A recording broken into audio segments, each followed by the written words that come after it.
Les réservations dans les maquettes BIM. Comment les identifier, les visualiser, les quantifier et les contrôler, c'est ce qu'on va voir dans cette vidéo.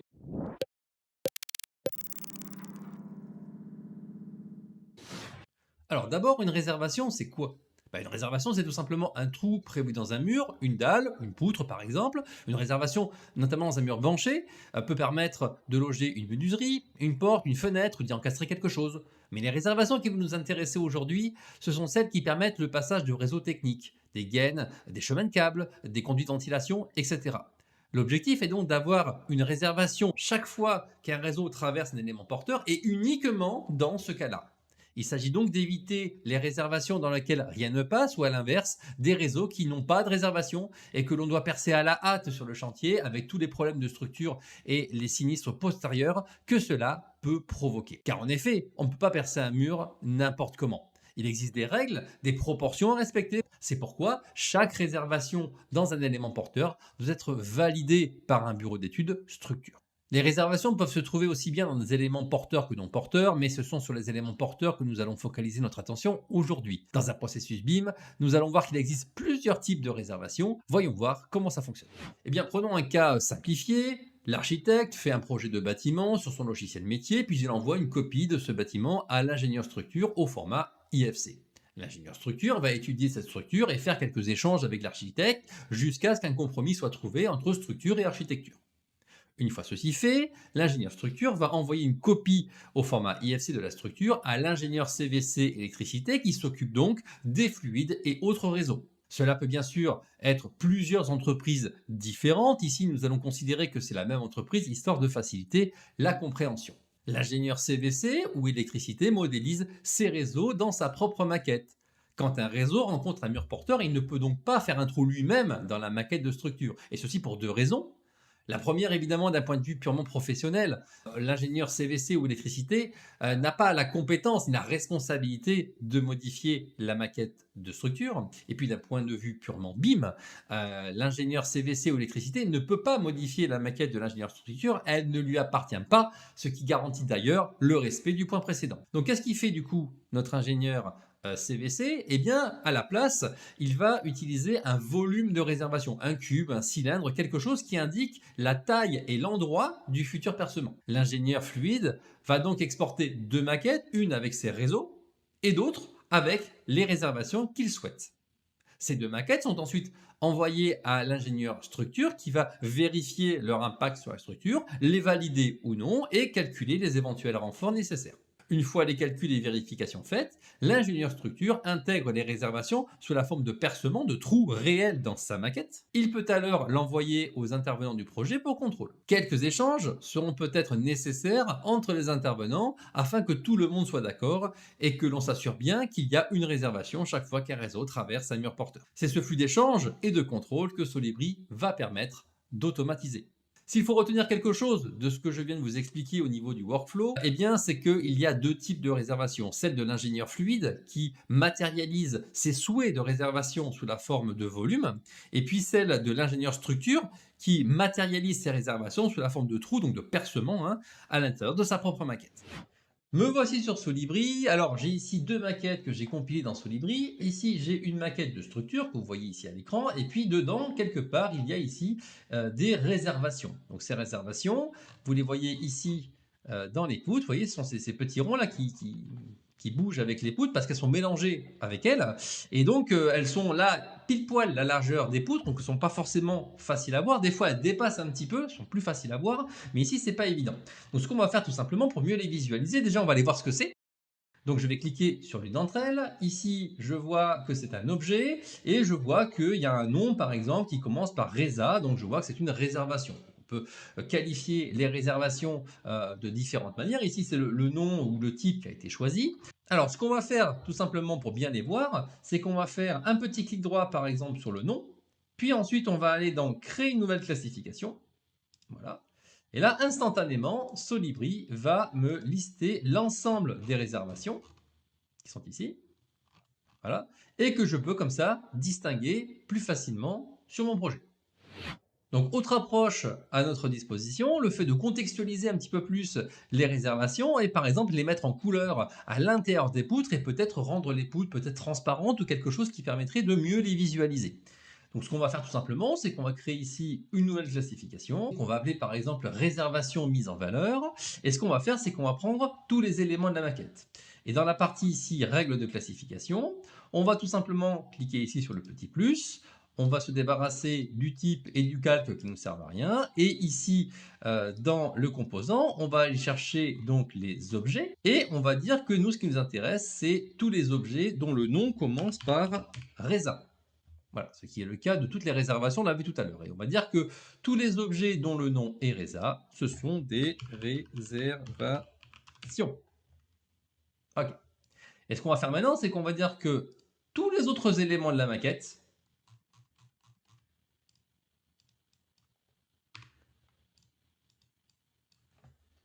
c'est autre, par exemple. Ce qui veut dire que maintenant, quand je vais dans paramètres ici, je vais cliquer 2 fois sur plus, j'ai bien autre et réservation. Je vais dire que réservation, par exemple, je le veux en rouge. Et je veux dire que autre, par exemple, je le veux en bleu avec une notion de transparence. Pas trop présent. Je valide. Et voilà le résultat. Donc j'ai donc ici une visualisation de mes réservations bien en valeur à l'intérieur des poutres. J'ai la visualisation également des espaces qui sont avec. Et là, je peux parfaitement repérer l'endroit où mon BET fluide a positionné ses réservations. Alors, faisons un petit tour par la case quantitatif. J'ai ici une petite maquette que j'ai créée pour l'occasion, sur laquelle j'ai mis diverses réservations. J'ai également rajouté ici des espaces qui sont à l'intérieur, que voici, voilà. Et puis, on va se demander comment est-ce qu'on peut récupérer tout ça dans un petit quantitatif qui permettrait de faire un petit état des lieux des diverses réservations qui sont demandées. Alors, c'est très simple, hein. Généralement, ce qu'on fait, c'est qu'on commence déjà par aller voir les propriétés de n'importe laquelle des réservations. On va revoir par exemple, ici, à nouveau, ce sont des objets. Je vois qu'il y a un nom, réservation rectangulaire par exemple. Très bien, et on n'a qu'à se baser sur le nom. Alors, la solution la plus simple pour démarrer un quantitatif, je le dis toujours, hein, mais c'est de faire un petit clic droit et puis de faire ici une nouvelle extraction d'informations. Et là, automatiquement, vous voyez, Solibri va déjà quantifier les divers éléments qui sont organisés par nom. Libre à moi ensuite de rajouter diverses informations. Par exemple, je vais chercher dans les quantités ici. Je peux rajouter du volume, je peux rajouter des hauteurs, etc., etc. Je fais mes traits tout et mes valeurs s'affichent. Alors j'ai déjà fait ce petit travail ici, voilà. Donc là, je relance mon métrait, que voici. Et donc voilà, ici, j'ai bien le nom de mes éléments, la hauteur et la largeur de la boîte de délimitation, la hauteur haute et basse. J'ai également rajouté l'espace le plus proche. Alors l'espace le plus proche, ça va me permettre tout simplement de savoir dans quel espace se trouvent mes diverses réservations. Ça marche d'ailleurs pour n'importe quoi. Ici, je vais tout simplement créer une nouvelle colonne et dans cette nouvelle colonne, je vais aller chercher emplacement et là, je vais prendre identification, espace le plus proche. Automatiquement, Solibri va me donner ici le nom du compartiment, là ce sont mes différents espaces, hein, dans lequel se trouve ma réservation. Alors évidemment, comme les réservations sont à cheval sur 2 espaces, il va toujours prendre l'espace dans lequel la réservation prend le plus de place. Voilà. Et puis éventuellement, après, on peut rajouter l'étage et différentes informations, ce qui nous donne comme ça un quantitatif avec la quantité ici. Alors, c'est pas tant pour la quantité de 1 que ça m'intéresse, c'est surtout pour avoir le total en bas. Je sais ici que j'ai 14 réservations dans mon projet. Donc là, on vient de voir la partie classification et la partie quantitative. Voyons à présent ce que l'on peut contrôler. Donc dans cette petite maquette, ce que j'ai fait, c'est que finalement, j'ai compilé un petit peu tous les problèmes qu'on peut trouver entre les réseaux et les fameuses réservations. Donc ici, je vais avoir déjà une compilation de 4 maquettes. Je vais donc avoir ici la maquette de réservation. Donc là, on est dans le cas où on est dans les réservations produites par l'OCVC. Je vais avoir ici les gains, donc produits par l'OCDC. Éventuellement, je peux avoir des notions d'espace qui sont généralement produites par la maquette architecture. Et puis surtout, j'ai ici la maquette de structure. Alors notons que dans la maquette de structure, j'ai également laissé les portes qui normalement ne sont pas dans la maquette de structure, mais ils sont donné une échelle. Et j'ai également volontairement rajouté une cloison. L'objectif étant justement d'éviter cette cloison dans les contrôles, puisqu'on a dit que nous, on se focalisait sur la structure, donc on peut voir que on peut filtrer les différents éléments et ne pas prendre tout en considération, c'est ce qu'on va voir. Donc si je raffiche l'intégralité de mes éléments, voilà comment ça se présente. Alors après l'idée c'est que j'ai ici créé donc 3 couleurs de réseau, donc c'est 3 fois le même réseau, sauf que dans la partie rouge ici on voit que mon réseau sur chaque mur n'a aucune réservation, donc j'en ai fait ici un rectangulaire et un circulaire, donc plutôt ventilation et plutôt assainissement. Donc là, c'est vraiment le mauvais élève. Ici, j'ai la même chose avec des fois, il y a des réservations et puis des fois, il n'y en a pas. Ça, c'est le jaune. Et puis le vert, lui, c'est le bon élève puisque à chaque fois qu'il y a une pénétration, il y a une réservation. J'ai fait la même chose également ici au niveau de la dalle. Hein, donc c'est le même système. Vous voyez, donc pas de problème là-dessus. Donc ça, c'est pour la version avec les réservations volumiques. Et puis, j'ai une deuxième maquette qui est exactement la même que la précédente, sauf que cette fois-ci, ici, on voit que mes réservations ont été remplacées donc par des trous, donc des percements. Donc ça, c'est la maquette finale du BET structure. Notons au passage d'ailleurs que bien que ce soit un trou, ici, quand je clique sur un de mes murs, quand je vais dans les données BIM, j'ai ici la notion de relation. Et dans cette relation, ici, je retrouve la liste précise de tous les vides qui se retrouvent à l'intérieur ici de mon mur. Donc un mur, c'est un conteneur finalement, et puis dedans je vais avoir mes petits percements, et ces percements, comme ce sont des éléments qui sont pris en considération par l'IFC, et bien on va pouvoir jouer avec, et c'est ce qu'on va voir tout à l'heure dans les diverses démonstrations que je vous ai préparées. Alors dans un premier temps, regardons le cas des réservations qui sont vides, c'est-à-dire des volumes de réservation qui auraient été placés dans un premier temps dans la maquette, et puis les réseaux ont bougé, ils ont changé de place, et puis on a oublié d'enlever les volumes de réservation, et potentiellement ils pourraient rester jusqu'au chantier et être réalisés finalement pour rien. Donc cet exemple-là, je l'ai matérialisé sur la maquette. Donc ici, j'ai des volumes qui ne servent à rien. Ils sont traversés par aucun élément. J'en ai également mis un ici dans la dalle. Et l'objectif, c'est d'arriver à les retrouver. Alors, première chose déjà, comment identifier les volumes de réservation? Je clique sur un volume, je vais ici dans les propriétés et je vois tout simplement ici que c'est un objet. Hein. Donc c'est un objet, un proxy, et puis dans la description de ce proxy, je vois qu'il y a diverses informations. Par exemple ici, je vois qu'il y a un nom, réservation rectangulaire, et un type réservation. Donc là c'est parfait, les volumes sont parfaitement identifiés. Je vais pouvoir me servir de ces informations pour localiser mes réservations et donc vérifier si elles sont traversées ou pas par quelque chose. Pour ce faire, je vais utiliser ici la règle 224, qui est normalement une règle de comparaison entre deux maquettes. On va un petit peu la détourner, je vais vous montrer comment. J'ouvre les paramètres, voilà.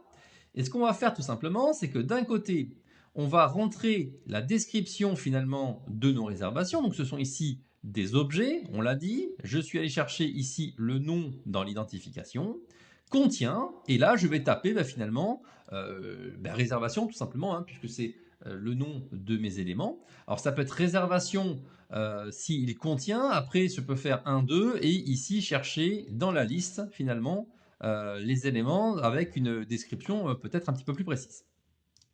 Moi, je veux juste réservation, c'est-à-dire toutes les réservations, quel que soit leur type. Ça, c'est ce que je vais mettre d'un côté. Et de l'autre, je vais tout simplement aller chercher mes réseaux, mes gaines, mes tuyaux. Donc là, je suis allé chercher les tuyaux ici et les conduits. Donc je suis allé chercher dans le composant, hein, dans la liste des éléments qui sont ici dans la maquette. Je pourrais bien sûr rajouter des informations complémentaires pour cibler très précisément les conduits en question. Je pourrais également utiliser une classification qui aurait déjà préalablement trié certains réseaux. Je vous renvoie à la vidéo que l'on a fait sur le sujet. Ensuite, à partir de là, on va pouvoir lancer tout simplement notre contrôle. Donc ici, je vais tout simplement faire vérifier modèle. Vous voyez que Solibri me trouve effectivement un certain nombre de problèmes. Je vais ici dans la partie basse et je vois que Solibri m'a identifié un certain nombre de composants. Donc j'en ai un ici, j'en ai deux ici et j'en ai encore un ici. Donc ça, c'est celui qui est dans la dalle. J'ai le détail évidemment de chacun des problèmes ici quand je déplie. Et donc à partir de là, rien ne m'empêche effectivement ici de faire une diapositive dans laquelle finalement je retrouve l'intégralité des réservations qui sont vides et je peux l'envoyer à qui de droit de manière à ce qu'elle soit supprimée dans la prochaine version du projet. Alors deuxième possibilité que nous offre Solibri, c'est celle de faire exactement l'inverse de ce qu'on a fait juste avant, c'est-à-dire de localiser les réservations qui sont utilisées, c'est-à-dire celles dans lesquelles il y a un réseau ou une gaine, quelque chose qui passe. Alors pourquoi est-ce que c'est intéressant de faire ça? Parce qu'il y a une petite astuce, je vous la montre juste après, mais d'abord je vous montre la règle. Regardez, la règle que l'on va utiliser, c'est ici la règle numéro 5.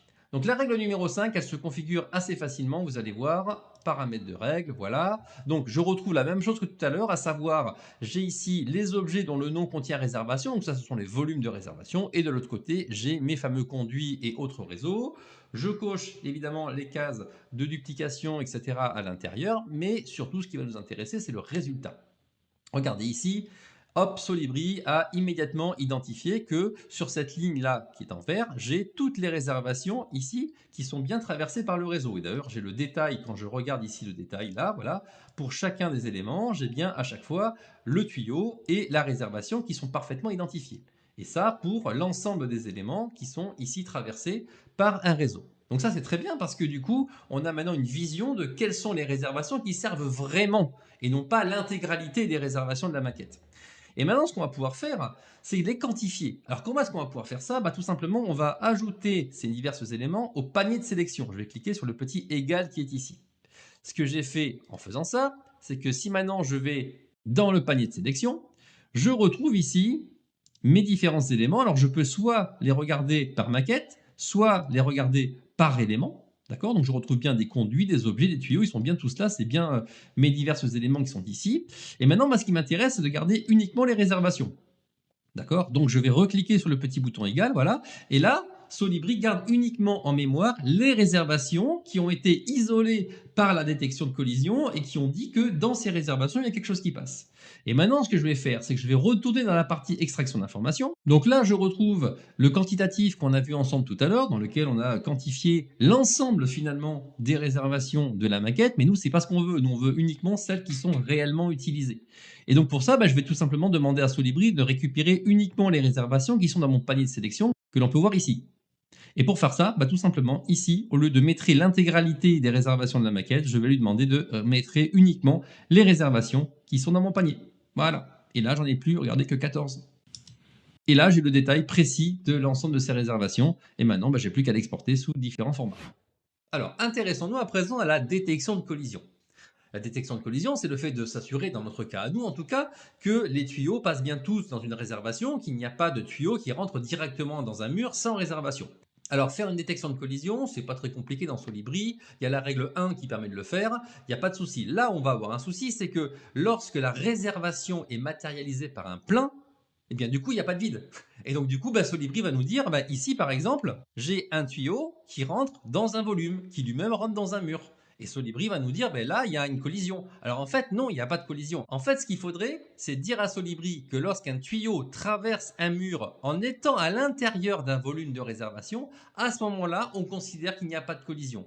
Et lorsqu'un tuyau traverse un mur sans volume de réservation, à ce moment-là, on considère qu'il y a une collision.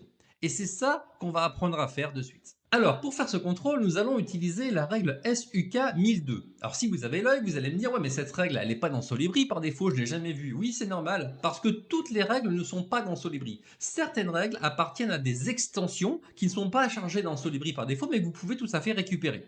Je vous montre comment. Dans un premier temps, nous allons aller dans Fichier. Puis, nous allons aller dans la partie Extensions. Ici, vous allez trouver les différentes extensions disponibles dans Solibri. J'en profite pour vous rappeler l'existence de cette fantastique extension qui est l'extension Audit BIM que nous avons fait avec mon camarade Gabriel sur le contrôle des maquettes BIM entièrement en français. Mais ce n'est pas cette extension qui nous intéresse. Nous, ce qu'on veut ici, c'est l'extension qui s'appelle BIM Coordination Plus. À la base, cette extension est une extension qui a pour but de faire des contrôles sur la notion de coupe-feu. Nous, ce qu'on va faire, c'est qu'on va récupérer l'une de ces règles et on va la modifier pour lui demander de contrôler les réservations. Une fois que vous avez cliqué ici sur Installer, moi je l'ai déjà fait, vous allez dans votre gestionnaire d'ensemble de règles et ici vous allez retrouver l'ensemble des règles qui sont offertes avec l'extension. La règle qui nous intéresse, nous, c'est la règle 1002, c'est-à-dire celle-ci. Pour l'ajouter aux règles de votre projet, il suffit tout simplement de prendre l'ensemble de règles que vous avez déjà dans Solibri, ensemble des règles ouvertes dans Solibri, vous l'ouvrez et vous faites glisser tout simplement votre règle dedans. Je l'ai déjà fait, vous voyez, elle est ici déclinée en 3 catégories que je vais vous détailler. Alors, me voilà revenu dans la partie vérification, regardons cette fameuse règle 1002. Donc les textes sont en anglais, ce qui est normal parce que la règle vient d'une extension qui a été fabriquée par nos amis anglais, mais ça c'était pas grave en soi, ça n'empêche pas de fonctionner. Donc dans la partie wall ici et la partie floor, tout simplement nous allons mettre les éléments dans lesquels sont censés se retrouver les réservations, donc typiquement les murs, les poutres, les dalles, etc. Ici vous voyez que j'ai précisé que je voulais uniquement les murs porteurs, donc je suis allé chercher les murs. J'ai précisé que la propriété load bearing qui se trouve dans le P7 wall command doit être vraie. Je ne l'ai pas mis pour les poutres, mais j'aurais pu le mettre, il n'y a pas de souci. Les dalles, c'est pareil, même système. J'ai précisé ici que je voulais uniquement les dalles porteuses. Dans la partie service qui est ici, nous allons rentrer cette fois-ci les éléments qui constituent la tuyauterie. Donc comme d'habitude, ici, on va rentrer les tuyaux et les conduits. Et enfin, ici, tout simplement, on va rentrer les volumes qui servent de volume de réservation. Donc comme on l'a fait jusqu'à présent, ce sont des objets dont le nom contient réservation. Vous cochez bien les petites cases que j'ai cochées ici en bas, et une fois que c'est fait, nous allons refermer et lancer la vérification. Alors voici donc le résultat. Donc ici on voit déjà les réseaux qui sont problématiques et l'ensemble des murs. Et en fait ce que va faire Solibri, c'est qu'il va vous détailler élément par élément, donc dalle par dalle ou mur par mur, et bien quels sont les points de friction. Donc là il me dit par exemple au niveau de la dalle que ces trois éléments que je vois ici, donc celui-ci, celui-là et celui-là, traversent la dalle sans volume de réservation.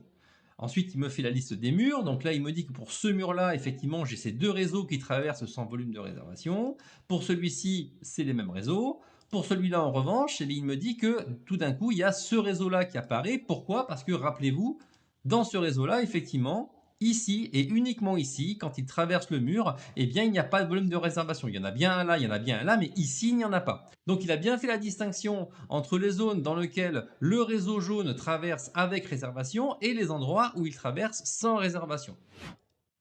Alors il est également possible de faire la même chose avec des systèmes. Alors pour mémoire, dans cette maquette ici, dans la maquette CVC, j'ai ici la notion de système, c'est-à-dire des ensembles d'éléments qui vont ensemble. J'ai ici un système d'assainissement et ici un système de ventilation. Je peux utiliser ces systèmes pour faire ma vérification. Je retourne ici dans vérification et ici dans la même règle, je vais dans les paramètres de la règle et cette fois-ci, au lieu d'inclure l'ensemble des réseaux ou des tuyaux, etc., eh bien, je vais inclure n'importe quel système, et là, je vais prendre le système qui va bien. Donc là, vous voyez, j'ai le choix entre les différents systèmes, donc ventilation, assainissement, et je peux choisir le système que je veux. Ainsi, par exemple, je pourrais faire mon contrôle uniquement sur le système d'assainissement. Et si je fais ça, eh bien ici, vous voyez que j'ai uniquement le système d'assainissement qui est contrôlé et pas les autres éléments. Alors, il est possible de faire exactement le même contrôle à partir d'une classification. Ici, j'ai fait une classification de principe dans laquelle je vais isoler les éléments en fonction de leur pente. J'ai ici une propriété de pente sur chacun de mes réseaux, donc qui varie entre 0 et 1 cm par mètre suivant les cas. Eh bien, je vais considérer que tout élément de réseau qui soit entre 0 et 1 cm par mètre est horizontal et le reste c'est vertical ou autre. Donc dans ce cas-là, je vais créer ici une classification, je vais dans les paramètres. Je vais considérer déjà dans un premier temps que seuls les tuyaux et les conduits dont la longueur, donc la longueur qui vient d'ici, est supérieure à 30 cm, il n'y a que cela qui m'intéresse. Ensuite, dans la règle de classification, je vais considérer que tout élément étant inférieur à 1,5% de pente est un réseau horizontal et le reste c'est autre. De ce fait, quand je reviens ici, je suis capable d'isoler les éléments horizontaux de mon réseau. Donc si je reviens sur la partie vérification et que je regarde cette troisième version de la règle, je rentre à l'intérieur, tout est identique à ce qu'on a vu précédemment, sauf la partie service ici qui me permet donc de déterminer les réseaux. Et cette fois-ci, je suis allé chercher la classification réseaux horizontaux ou autres. Et parmi les options qu'elle me propose, je suis allé chercher ici donc les réseaux horizontaux et non pas autres qui ne m'intéressent pas. Et donc à partir de là, effectivement, eh bien, Solibri va faire son contrôle uniquement sur les réseaux horizontaux. Vous voyez ici, je n'ai les résultats que pour les réseaux horizontaux. Allez, dernier point pour finir cette vidéo, la détection de collision. Parce qu'une fois qu'on a fini ce petit travail, eh bien normalement le BET a mis des réservations à l'intérieur de sa maquette et il suffit tout simplement d'envoyer les réseaux à l'intérieur et de s'assurer que eh bien, chaque réseau a bien un passage comme ici et ne tape pas dans un mur comme ici. En soi, ce n'est pas un problème de lancer une détection de collision, c'est la règle 1, mais je vais en profiter pour vous montrer une petite astuce que vous ne connaissez peut-être pas. Si les choses sont bien faites, la notion de porteur, c'est une propriété standard qui existe par défaut dans l'IFC, qui s'appelle load bearing, qui est ici, et si elle est vraie, ça veut dire que l'élément est porteur. Moi, je veux faire mon contrôle, on l'a dit, sans tenir compte des cloisons. Donc moi, ce qui m'intéresse, c'est uniquement les éléments porteurs. Cette propriété se trouve dans un P7 différent suivant l'élément. Dans les murs, elle se trouve dans le P7 wall common parce que c'est un mur, mais dans les dalles, elle se trouve dans le P7 slab common. Elle est ici. Je vais donc éditer une règle d'intersection classique, donc la règle numéro 1. Ici, j'ai n'importe quel élément de la maquette de structure et ici, j'ai les éléments de CVC. Donc, si je veux rajouter la notion de porteur, je vais cliquer sur plus ici. Je vais aller chercher la propriété en question, ensemble de propriétés. Je prends par exemple le P7 wall common et je prends la propriété ici load bearing. Et en fait, ce que je vais faire, c'est que je vais copier cette propriété, CTRL-C, et ici, à la place de wall, je vais mettre une étoile. Ce qui veut dire que Solibri va aller chercher la propriété load bearing, que je vais recoller ici, dans n'importe quel P7, commence par P7, qui contient quelque chose et qui finit par common. Ainsi, je peux préciser ici que le P7, c'est toujours le même. Et voilà. Je lance mon contrôle et vous voyez ici que les collisions sont détectées uniquement dans les murs maçonnés et pas dans la cloison, et c'est pareil ici pour la dalle. Voilà, vous en savez un peu plus à présent sur les réservations dans le workflow du BIM. Pourquoi est-ce qu'il y a plusieurs types de réservations? Vous savez les quantifier, vous savez les contrôler. Toutes les informations sont dans la description de cette vidéo. Vous aurez également accès à la petite maquette que j'utilise dans cette petite démonstration. Vous pouvez l'utiliser librement avec Solibri. Vous pouvez également récupérer les licences d'essai de Solibri en version démo qui sont également dans la description. Et moi, je vous dis à plus tard pour de nouveaux tutos.